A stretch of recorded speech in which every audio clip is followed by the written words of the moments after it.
प्रकट प्रयोजन है, बाह्य प्रयोजन है। कैसे देश की रक्षा हो, कैसे राष्ट्र की, संस्कृति की, धर्म की रक्षा हो। आप सोचिए, आज जितना भी भारत हमको उपलब्ध है, अखंड भारत तो उपलब्ध नहीं है। अफगानिस्तान, ईरान, भूटान, चीन, बर्मा, ये सब भारत के अंश हैं बंधुओं। ये सब भाग कटते रहे, टूटते रहे। पाकिस्तान, बांग्लादेश तो अभी बने हैं, लेकिन आज फिर भी भारत में हिंदू बहुसंख्यक है, लेकिन सारी अर्थव्यवस्था, सारी सेना की बागडोर यवनों के हाथ में तो नहीं है।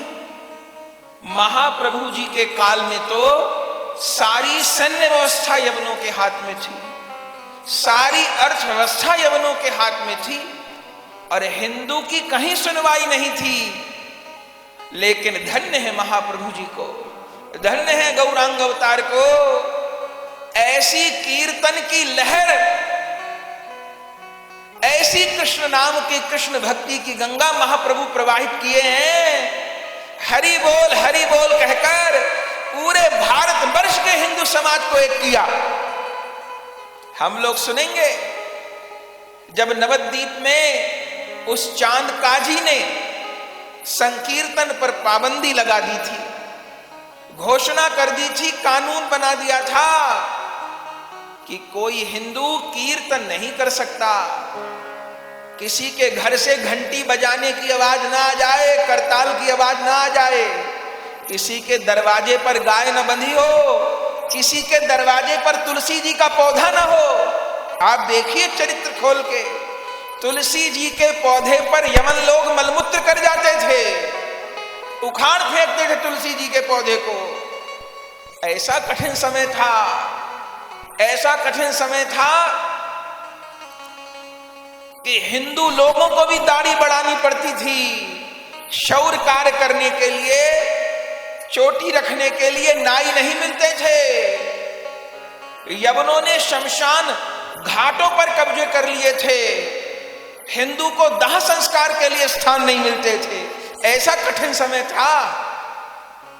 ये दुनिया में गीत बजता है कि दे दी हमें आजादी बिना खड़ग बिना ढाल। भैया, ये बिना खड़ग ढाल के आजादी नहीं मिल गई, देशभक्तों ने बलिदान किया। और ये भी सत्य बात है कि केवल तोप और बारूद से आजादी नहीं मिल गई। हमारे आचार्य स्वयं, हमारे भगवान ने आकर के इस भारत भूमि की रक्षा करी है। ये दुनिया में हिंदुस्तान न होता, हिंदू न होते, सनातन धर्म न होता, इस भक्ति युग में इतने भक्तों का अवतार न हुआ होता।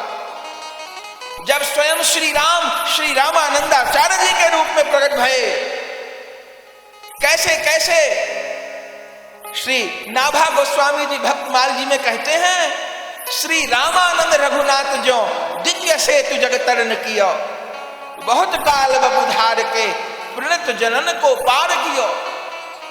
स्वयं श्री रामानंदाचार्य भगवान के रूप में प्रकट भये, भारत माता की रक्षा की है। हिंदू धर्मोद्धारक हैं श्री रामानंदाचार्य भगवान। स्वयं शंकर भगवान श्री शंकराचार्य जी के रूप में प्रकट भये, 4 धाम की स्थापना करी, भारत भूमि की रक्षा करी है। अरे स्वयं वाल्मीकि जी गोस्वामी तुलसीदास जी के रूप में आए हैं, उद्धव जी सूरदास जी के रूप में आए हैं, माधवी गोपी मीराबाई जी के रूप में आई हैं, प्रहलाद जी कबीरदास जी के रूप में आए हैं, जनक जी गुरु नानक देव जी के रूप में आए हैं। हम अपने इन सब महापुरुषों के चिर ऋणी हैं। हम इन्हीं आचार्यों की, संतों की संतान हैं। इन आचार्य संत महापुरुषों का अवतार न हुआ होता, बंधु, न हिंदुस्तान होता, न हिंदू होते, न सनातन धर्म होता। ये हमारे ग्रंथ श्री भक्तमाल जी, श्री चैतन्य चरितामृत, श्री चैतन्य भागवत, ये केवल चरित्र ग्रंथ नहीं है बंधुओं, ये भारत का सत्य इतिहास ग्रंथ भी। नहीं तो स्कूलों में कम्युनिस्टों के द्वारा जो इतिहास बनाया गया झूठा, वो सब झूठा इतिहास पढ़ाया गया। इतिहास में ये लिखा गया आजादी के बाद उन धर्मनिरपेक्ष लोगों के द्वारा कि अकबर महान था, औरंगजेब महान था, बाबर महान था, हुमायूं महान था। आज दिल्ली में Aurangzeb road, Akbar road, Humayun road, Babur road आपको मिलेगी। ये किन पापियों ने रोड का नाम, सड़कों का नाम अकबर और औरंगजेब, बाबर, हुमायूं के नाम पे रखा? उन हत्यारों के नाम पे भारतवर्ष में सड़कें बनी हुई हैं, उन गो हत्या करने वालों के नाम पे, उन हिंदू धर्म को मिटाने वालों के नाम पे, जिन्होंने जबरन स्त्रियों के बलात्कार किए। अब केवल सड़कें नहीं बनी, उन अधर्मियों का, पापियों का, आतंकवादियों का महिमा मंडन करने वाले भी भारत में मौजूद हैं, जो खाते हिंदुस्तान की हैं, गाते कहीं और की हैं। बंधुओं, इतिहास झूठा पढ़ाया गया हम लोगों को, हमारी संतान को झूठा झूठा इतिहास बताया गया। मुगल शासकों की महानता बताई गई, उसने ताजमहल बनवाया, उसने लाल किला बनवाया, उसने कुतुब मीनार बनवाई, पर यह नहीं बताया कि किस मंदिर को तोड़ के बनवाई। कुतुब मीनार बनाने में 27 मंदिर तोड़े गए थे, तब कुतुब मीनार बनी है। यह ताजमहल बनाने के लिए शिव मंदिर तोड़ा गया था, ये नहीं बताया गया, क्योंकि ये बताने से सांप्रदायिकता हो जाती। तो झूठा इतिहास पढ़ाओ। मुगल शासकों की महानता बताई गई, जो आतंकवादी थे, लुटेरे थे, भारत में लूट करने आए थे। पर विडंबना यह है कि महाराणा प्रताप की बात नहीं बताई गई। महाराणा प्रताप सनातन धर्म की रक्षा करने के लिए 40 दिन घास की रोटी खा के रहे, ये बात नहीं बताई गई। छत्रपति शिवाजी का बलिदान नहीं बताया गया, पन्ना धाय का बलिदान नहीं बताया गया, राणा सांगा जी का, बप्पा रावल जी का, इनका इतिहास नहीं बताया गया, झूठा इतिहास सुनाया गया। क्योंकि ये इतिहास बताने से सांप्रदायिकता फैल जाती है। तो सत्य इतिहास हमारे ग्रंथों में लिखा है बंधुओं। तो ये ग्रंथ, ये चरित्र, ये कथाएं केवल कथा नहीं है, केवल चरित्र नहीं है, ये भारत के इतिहास ग्रंथ हैं। कोई ये कह सकता है कि महाराज आज से 500 साल पुरानी बात कह के क्या हासिल होगा? अरे कैसे हासिल नहीं होगा? जो समाज अपने पूर्वजों को भुला देता है, अपने इतिहास को भुला देता है, वो कभी आगे नहीं बढ़ सकता। हमारी रगों में तो हमारे पूर्वजों का खून बह रहा है ना, हम अपने आचार्यों की, संतों की संतान है ना। ऐसा नहीं कि वो 500 साल पुरानी बात थी, वो आज के लिए भी प्रासंगिक है। यदि हमने उन बातों को न भुलाया होता तो आज जो भारत में स्थिति बनती जा रही है वो न बनती। आज पुनः गोमाता पर संकट है।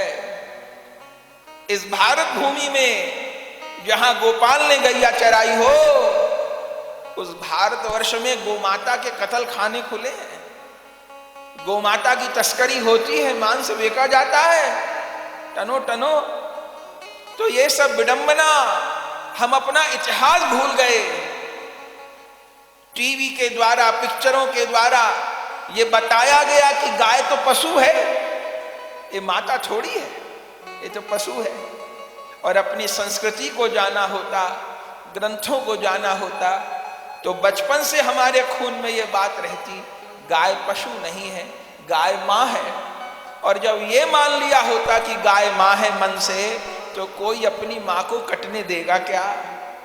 हमारी बूढ़ी माँ को घर से कोई खींच के काट दे, अरे कमजोर से कमजोर बच्चा होगा, प्राण अपने दे देगा, पर अपनी माँ को हाथ नहीं लगने देगा ना।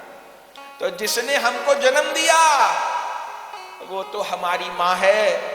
पर हमारा सनातन धर्म कहता है ये गाय भी हमारी माँ है, गंगा हमारी माँ है, गीता हमारी माँ है, ये भगवत प्रेमियों, अगर यह वीडियो आपको पसंद आई तो इसको लाइक कीजिए और अधिक से अधिक शेयर कीजिए। परम पूज्य श्री गौरदास जी महाराज जी के YouTube चैनल को सब्सक्राइब करें। पूज्य महाराज श्री की कथाओं को सर्वप्रथम देखने के लिए बेल आइकन दबाना ना भूलें।